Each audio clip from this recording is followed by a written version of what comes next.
Welcome back to Middle Education. जिस वीडियो का बेसब्री से इंतजार था वो वीडियो अब आपके सामने है। नाम है booster dose.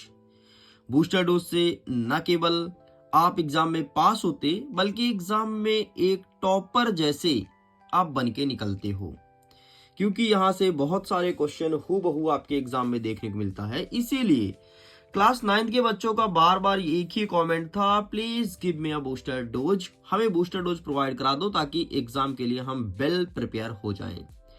Finally booster dose आ चुका है। आज मैं बूस्टर डोज को शुरू करूं उसके पहले एक निर्देश देना चाहता हूं। देखिए, आपके एग्जाम में पेपर आएगा same to same. Class 10th में भी सेम टू सेम आया था। कुछ क्वेश्चंस तो ऐसे रहेंगे जो बूस्टर डोज में लिखा है सेम टू सेम वही क्वेश्चन तुम्हारे पेपर में छपा मिलेगा, लेकिन कुछ क्वेश्चन के अंकों में फेर बदल होगा। तरीका, पैटर्न सब कुछ सेम। जैसे यहाँ पर 32 दिया है तो स्टैंडर्ड में दे देगा 64। बस इस प्रकार से बदलाव रहने वाला है, बाकी टोटल पैटर्न सेम रहेगा। ऐसा मैं इसलिए कह रहा हूं क्योंकि पेपर आपका बन रहा है कितने सेटों में? 6 सेटों में। Set number A B C D E F 6 सेटों में, और 6 सेटों में तो 6 सेट बेसिक के लिए, 6 सेट स्टैंडर्ड के लिए, मतलब कुल 12 पेपर बन रहा है। तो 12 पेपर मतलब समझ रहे हो, एक पेपर में 23 प्रश्न होते हैं और अथवा सही 46। एक पेपर में 46 प्रश्न, तो 46 गुणे 12 कर लो, इतने प्रश्न तुम्हारे पेपर के लिए तैयार हो रहे हैं, है ना। तो टोटल मैं तो बूस्टर डोज में 46 प्रश्न भी नहीं लाया हूं, एक पेपर का भी पूरा क्वेश्चन नहीं लाया हूं। लेकिन अगर आप इसे देखते हैं तो ये ऐसे क्वेश्चन हैं जो सभी पेपर में कॉमन रहने वाले हैं, इसीलिए वीडियो को अंत तक जरूर देखिएगा। यहाँ पर क्या लिखा है? क्या ऐसी दो अपरिमेय संख्या है जिनका योग और गुणनफल दोनों अपरिमेय संख्या होगा? पढ़ लेना, नहीं तो काट देना, क्योंकि एक ही सेटों में आ रहा है, सब सेट में नहीं आ रहा है। हाँ, यहाँ से तगड़ा क्वेश्चन स्टार्ट हो रहा है कि 9 के पावर में 1/2 है का मान निकालना है। 32 के पावर में 1/5 का मान निकालो। यहाँ पर तुम्हारे 64 भी आ सकता है, ध्यान रखिएगा। नेक्स्ट कह रहा है कि ये दो तुम्हें वैल्यू देगा और बोलेगा इसको गुणा करो, ठीक है। तो इस प्रकार से क्वेश्चन देखने को मिलेगा। नेक्स्ट क्वेश्चन रहेगा कि 1/3 2/3 के बीच दो अपरिमेय संख्या ज्ञात कीजिए। ये क्वेश्चन आ रहा है सभी सेटों में। नेक्स्ट कहता है कि व्यंजक को सॉल्व करना है, ठीक है। ये व्यंजक देख लो और इसे हल करना है। ये कॉमा लगा रहेगा यहाँ पे, ठीक। ये अलग व्यंजक है, ये अलग व्यंजक है, ये अलग और ये अलग, इसे हल करना है। आगे बढ़ते हैं। नेक्स्ट, px का मान अगर इतना दिया है 2x धन 1, तो इसमें कितने शून्यक हैं, ठीक है, कितने नंबर ऑफ जीरोस हैं, ये हमें फाइंड करना है। आगे बढ़ते हैं। Next question, 12x square minus 7x धन 1 का गुणनखंड करना है, तो ये हमारे एग्जाम में आएगा। नेक्स्ट कह रहा है कि 103 गुणे 107 और 105 गुणे 106 का सर्व समीकरण का प्रयोग करके मान ज्ञात करना है, ठीक। तो ये हमारे एग्जाम में देखने को मिलेगा। नेक्स्ट कह रहा है कि ABC का मान अगर 9 दिया है तो AB धन BC धन CA का मान अगर 26 है तो A स्क्वायर धन B स्क्वायर धन C स्क्वायर का मान ज्ञात कीजिए। ये प्रश्न देखने को मिलेगा। नेक्स्ट कहता है यदि XYZ का मान 0 हो, अरे सेम प्रश्न है यार, ठीक है, सेम ऐसे ही प्रश्न है। आगे बढ़ते हैं। x माइनस 2 x माइनस 1/2 दोनों हो तो px स्क्वायर धन 5x धन 2 के गुणनखंड दर्शाना है, जहां p बराबर r है। तो ये सारे सेटों में नहीं आ रहा है, चाहो तो इस क्वेश्चन को छोड़ सकते हो। एक सेट में आ रहा है ना, इसलिए बोल रहा हूं, है ना, क्यों हम फालतू मेहनत कराएं। नेक्स्ट कह रहा है कि रैखिक समीकरण दिया गया है 2x धन y बराबर 7, तो इसके 2 या 3 हल हमें निकालना है कि कौन कौन से हल होंगे। नेक्स्ट कह रहा है आपको एक बिंदु देगा, 1 और 2 से होकर जाने वाली कितनी रेखाएं समीकरण में होगी, ठीक है। ऐसे क्वेश्चंस देखने को मिलेगा। बाकी इस चैप्टर से और भी क्वेश्चंस मैं बता देता हूं जो कि बुक में लिख के लाया हूं, ठीक है।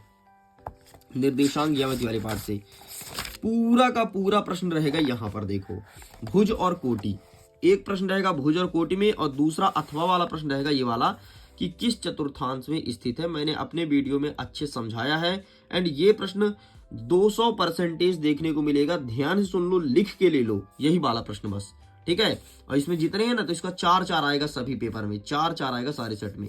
चतुर्थांश पहचानना सीख लो। नहीं सीखे हो तो मेरे, अगर तुम वीडियोस को फॉलो करते आ रहे होगे तो तुम्हारे लिए आसान हो गया, नहीं करते थे दिक्कत हो गया। और भुज और कोटि आएगा। भुज कोटि थोड़ी मैं समझा देता हूँ।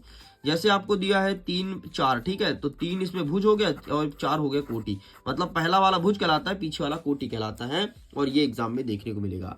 इस चैप्टर से केवल आपको यही पढ़ना है, बाकी कुछ मत पढ़ना, ठीक, ये क्या लिखा है, रैखिक समीकरण इतना इतने के रूप में व्यक्त कीजिए, एबीसी का मान, हाँ ठीक है, ये वाला क्वेश्चन तैयार कर लेना। ठीक है, नेक्स्ट आगे बढ़ते हैं। चलो, तो ये चीज समझ गए ना, और तो कुछ यहाँ पे छूटा नहीं, बाकी सारे क्वेश्चंस को मैंने रखवा दिया भाई। बाकी ऐसे क्वेश्चंस आएंगे, ठीक है, सर्वसम्मति का प्रयोग करके सॉल्व करना है। और गुणनखंड वाला क्वेश्चन आएगा, ध्यान सुन लो, ये गुणनखंड वाला प्रश्न क्रमांक 9। चलो साइड करते हैं, हम आगे बढ़ते हैं, अपने बूस्टर डोज को कवर करते हैं। नेक्स्ट हमारा क्या कह रहा है, 2 बिंदु वाला क्वेश्चन दिया है पेज नंबर 68 में। आइए देख लेते हैं कौन सा क्वेश्चन है पेज नंबर 68 में, ठीक है, जो हमारे एग्जाम में देखने को मिल रहा है। तो ये रहा है आपके सामने पेज नंबर 68,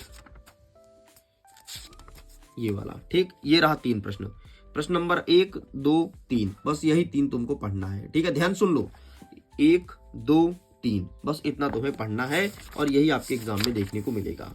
ठीक है, बाकी ये सारे क्वेश्चंस को मैं बता ही दिया हूँ, समीकरण कैसे सॉल्व करना है। ठीक है, जो बताया हूँ बूस्टर जो लिखा है बस वही आएगा। नेक्स्ट कहता है सी रेखाखंड AB के मध्य बिंदु कहलाता है। ठीक है, ये एग्जाम में देखने को मिलेगा। एक काम करता हूँ, इसको मैं बुक से दिखा देता हूँ ताकि आपको मिल जाए आंसर सहित। ठीक है भाई, ऐसे देखोगे आंसर सहित नहीं मिलेगा, फिर तुम्हें आंसर ढूंढने में दिक्कत होगी। ठीक है, सबसे पहले वाला प्रश्न का स्क्रीनशॉट ले लो, ये तुम्हारे पेपर में आ रहा है। अलग अलग सेटों के लिए बता रहा हूँ, कुछ सेटों में ये वाला आ रहा है, ठीक है, कुछ सेटों में नीचे वाला आ रहा है, ठीक, कुछ सेटों में ये वाला आ रहा है 7वां नंबर। तो आप इसका स्क्रीनशॉट ले लो। एक काम करो, आंसर भी इसमें दिया है ना, इसलिए मैं इससे दिखा देता हूँ। बस भाई इतना ही आ रहा है, और बूस्टर डोज में भी इतना ही क्वेश्चंस लिखे गए हैं। ठीक है, ये देख लो, ये सिद्ध करो, ये सब दिखा दिया हूँ, कोई दिक्कत वाली बात नहीं। ये देखो समांतर वाला, ये भी आंसर से दिखा दिया हूँ। चलो खत्म, आगे बढ़ते हैं त्रिभुज वाले चैप्टर से। आइए मैं दिखा दूं क्या आंसर सही, आंसर से ज्यादा सही रहेगा ना, तुम्हारे लिए भी आसान हो जाएगा। चलो, तो सबसे पहले आपको प्रिपेयर करना है 6ठा नंबर, 7वां नंबर, 8वां नंबर और पहला नंबर। ठीक है, ये क्वेश्चन तैयार करना है। इसके बाद आना है आपको 3रे नंबर में ये तैयार करना है। इसके बाद आपको 4था नंबर तैयार करना है। इसके बाद आपको 5वां नंबर तैयार करना है। मेन बड़े बड़े प्रश्न इसी चैप्टर से आ रहे हैं और सभी सेटों के लिए बता रहा हूँ। ठीक है, इसके बाद आपको 10वां नंबर और 11वां नंबर तैयार करना है। ठीक है, फटाफट फोटो क्लिक कर लो, खत्म। इसके बाद आपको 9वां नंबर भी तैयार करना है, इसका भी स्क्रीनशॉट ले लो, खत्म भाई। आगे बढ़ते हैं। नेक्स्ट यहाँ से तो कुछ नहीं आ रहा है, एक बार मैं बूस्टर डोज को चेक कर लेता हूँ, बूस्टर डोज में कौन कौन से दिए हैं। ठीक है, एक सेकंड, एक बार मैं बूस्टर डोज को देख लेता हूँ। ठीक है, ओके ओके, 85 नंबर पेज में लिखा है, कौन सा लिखा है, ये वाला प्रश्न आ रहा है शायद, ये वाला प्रश्न है। ठीक है, 17 नंबर का, आप इसका भी स्क्रीनशॉट ले लो। चलो, और कुछ है क्या, समांतर चतुर्भुज एक दूसरे के विकर्ण है। ठीक है, तो यहाँ से भी, यहाँ से कुछ क्वेश्चन बन रहे हैं, वो मैं दिखा देता हूँ फटाफट। ठीक है, ये वाला प्रश्न आ रहा है, ये वाला प्रश्न क्रमांक 3 वाला। ठीक है, इसका स्क्रीनशॉट ले लो उत्तर सहित, और प्रश्न क्रमांक 4। ठीक है, इतना तुम्हें छाप देना है। लो भैया खत्म, बस इतने प्रश्न आपके बूस्टर डोज में लिखा था। आगे अब चतुर्भुज वाले पार्ट से कुछ प्रश्न लिखा है पेज नंबर 93 में। ठीक है, कुछ क्वेश्चन और लिखा है, लेकिन अब मैं बूस्टर डोज से आंसर सहित दिखा देता हूँ तुमको। ठीक है, यहाँ से कौन कौन सा आ रहा है ये देख लो। सबसे पहले देखना है आपको 4था नंबर उत्तर सहित स्क्रीनशॉट लो, फिर आई रहा 5वां नंबर उत्तर सहित स्क्रीनशॉट लो। ठीक है, खत्म। एंड इसके बाद ये रहा कुछ क्वेश्चन और, पहला और दूसरा, इसका स्क्रीनशॉट ले लीजिए। ठीक है, चलिए आगे बढ़ते हैं। नेक्स्ट ये रहा प्रश्न क्रमांक 9 नंबर, इसका स्क्रीनशॉट ले लो। ठीक है, नेक्स्ट रहा प्रश्न क्रमांक 8 नंबर, इसका स्क्रीनशॉट लीजिए। एंड ये रहा प्रश्न क्रमांक 10 नंबर। ठीक है, इसका भी फोटो खींच लो, खत्म। आगे बढ़ते हैं, ये रहा प्रश्न क्रमांक 12, इसका स्क्रीनशॉट लो, बाकी छोड़ देना, कुछ मत लेना। ठीक, और बस यहाँ पर और एक बार मैं देख लेता हूँ क्या क्या लिखा है। पेज नंबर 99 लिखा है, ये भी मैं बता दिया हूँ, ये भी बता दिया हूँ। ठीक है, आयत वाला सारे क्वेश्चन हो चुके हैं। बस भाई बूस्टर डोज में इतने क्वेश्चन थे जो आपके एग्जाम में आ रहा है। ये सब रियल क्वेश्चंस हैं, यही सब पढ़ के जाना है। अगर आप इसे पढ़ के जाते हो डेफिनेटली बहुत अच्छे स्कोर गेन करोगे।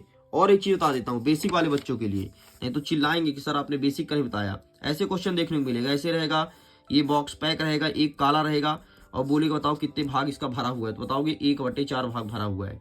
ठीक है, कितने भाग खाली है, तो 3/4 भाग खाली है। ऐसे क्वेश्चंस आएंगे आपके एग्जाम में। दिखा दूं, रुको बुक में दिखा देता हूँ बेसिक के लिए। बाकी मैंने सब कुछ समझा दिया यार, प्रश्न पत्र जब मैं अपलोड किया था तो सारे क्वेश्चंस बता दिया हूँ कि कौन कौन से आ रहे हैं। ये देखो ऐसे, ये ऐसे क्वेश्चन आ रहे हैं। ठीक है, ये बेसिक वाले बच्चों के लिए आ रहे हैं। ठीक, स्टैंडर्ड वाले बच्चों के लिए एक प्रश्न और बता देता हूँ। ये देखो ऐसे आ रहा है, आएगा जैसे 0.6 के ऊपर बार लगा है तो P/Q के रूप में व्यक्त करना है। ऐसे क्वेश्चंस एग्जाम में देखने को मिलेगा, ये क्वेश्चन तैयार करना है। ठीक है, बाकी जोड़ने वाला गुणा करने वाला ये तो आपको पता चल ही गया ना, ये क्वेश्चंस, तो ये क्वेश्चंस तैयार कर लीजिएगा। ठीक है, एक ये 16 वाला, ये भयंकर पूछ रहा है। ठीक है, तो इस बार कई सारे सेटों में आ रहा है, ये वाला 16 नंबर की बात कर रहा हूँ। ठीक है, तो इस प्रकार से क्वेश्चंस रहने वाले हैं। मैंने आपको लगभग सारे प्रश्न बता दिया है जो आपके एग्जाम में आ रहे हैं। बूस्टर डोज में सब लिखा था, सब कंप्लीट हो गया है। अगर बूस्टर डोज के पीडीएफ को डाउनलोड करना है तो सिंपल सा जाइए मिडिल एजुकेशन के एप्लीकेशन में, वहां से जा करके डाउनलोड कर लीजिए। मैंने कल एक वीडियो बनाया है कि जहां पर बताया कि कोर्स कैसे खरीदें। वहीं पर जब आप जाएंगे ना, जैसे एप्लीकेशन का डाउनलोड करेंगे तो एक दिखेगा बूस्टर डोज का ऑप्शन, वहीं पर आपको इसका पीडीएफ मिल जाएगा। ओके स्टूडेंट्स, मैं वीडियो पिन करता हूँ। Thanks for watching, bye.